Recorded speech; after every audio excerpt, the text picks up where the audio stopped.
Hi guys, welcome to Drop the Needle with Saph.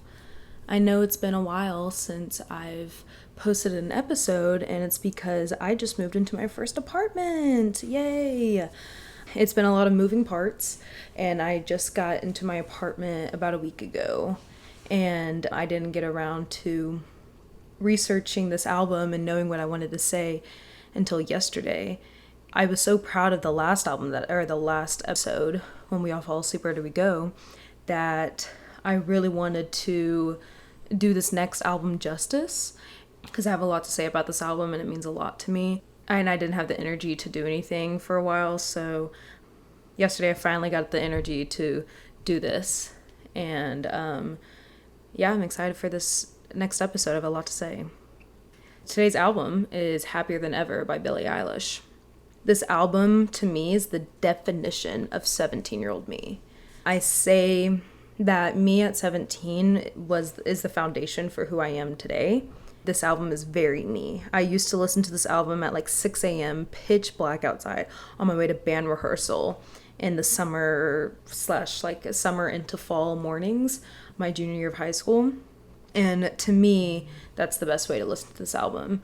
Billie Eilish says that the best way to listen to this album is, or specifically the song Your Power, is to like at night in your car, like lay the seat back down and like close your eyes and listen to it. But I feel like for me, the best way to listen to this album is like in the morning, pitch black morning. But that's because those are my earliest memories with this album. Okay, so the creation of this album, she says that it is more of an identity crisis album for her.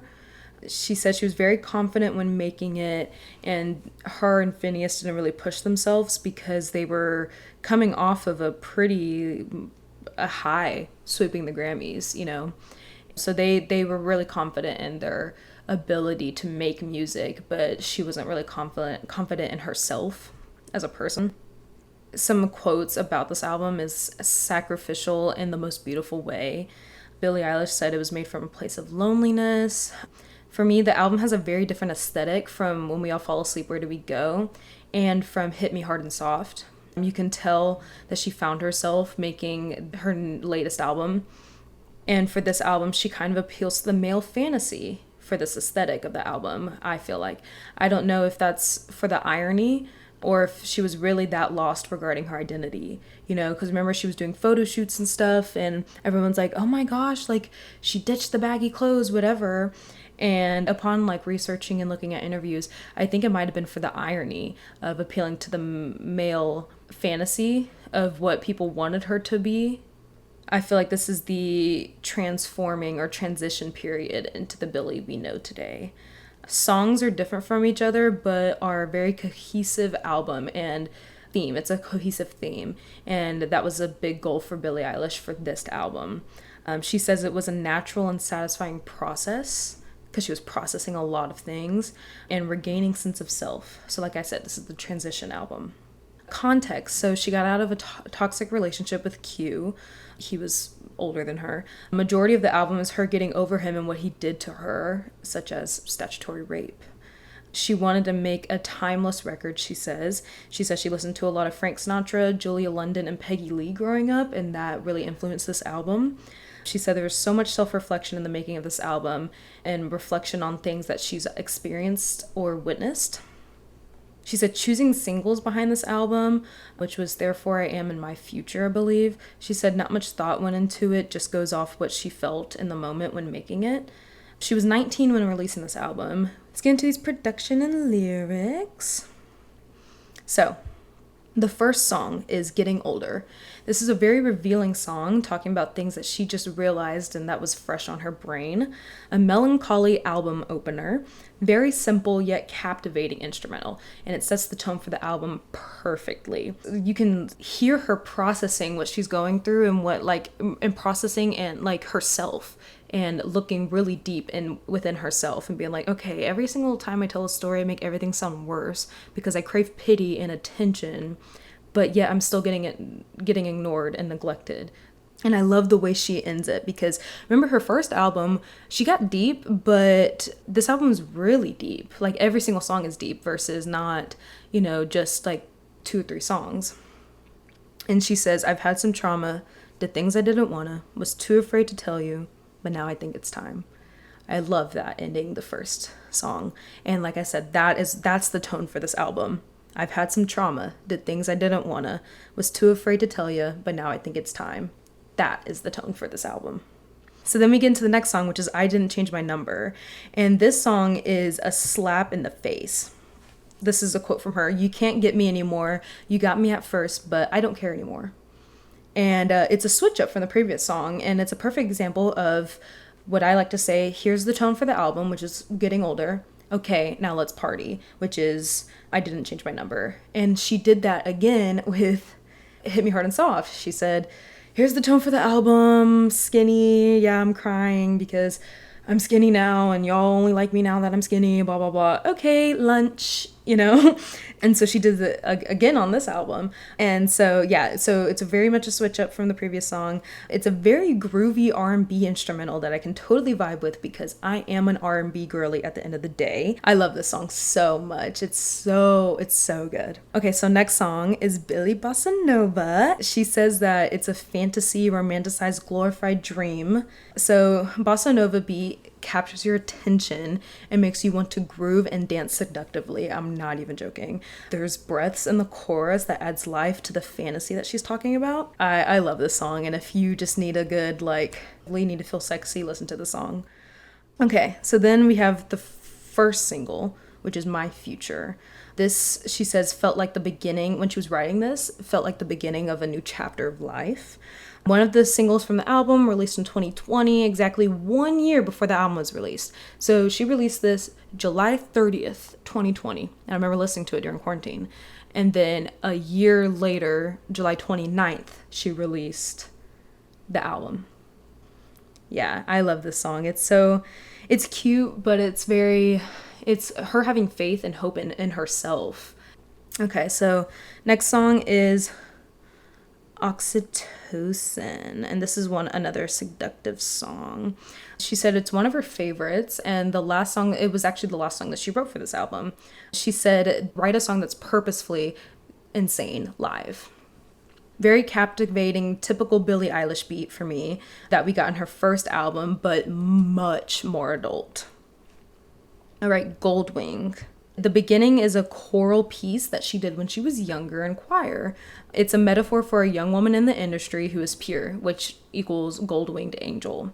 This song, I don't know if this is confirmed. I think it is. It's speculated to be about Olivia Rodrigo because this album came out in 2021 and Driver's License came out in January 2021. This album came out July 2021. Sour and Olivia Rodrigo like ruled the world that year. So it's a warning, like the industry will eat you up, you know, when you're jailbait 16, 17-year-old jailbait. Because that's what they did with Billie. It's probably what they did with Taylor Swift. It's what they did to probably Miley Cyrus, everyone who had gained a following before they were 18, you know. All right, Lost Cause. So she says that she was thinking it and she said it.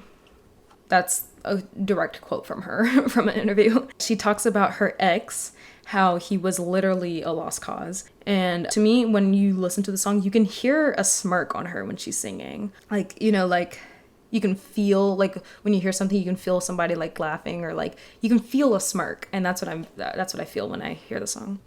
Okay, next song, Haley's Comment. Oh my gosh. Okay, so this song is about falling in love and feeling euphoria, feeling like she's floating, and it's a sweet romantic song. And it's such a good song. It's so pure. Next song. Technically, this is an interlude. This song is Not My Responsibility. She says some of the favorite words she's ever written. And she feels that nobody listened to her. And this song is about body image and everything that we are trained to think about women's bodies, subconsciously or consciously, you know? Next song. So Overheated takes production from Not My Responsibility, so it kind of transitions into it. And this song is about the insanity of paparazzi and social media. Like I said, they tore her down for that one paparazzi photo of her in a tank top.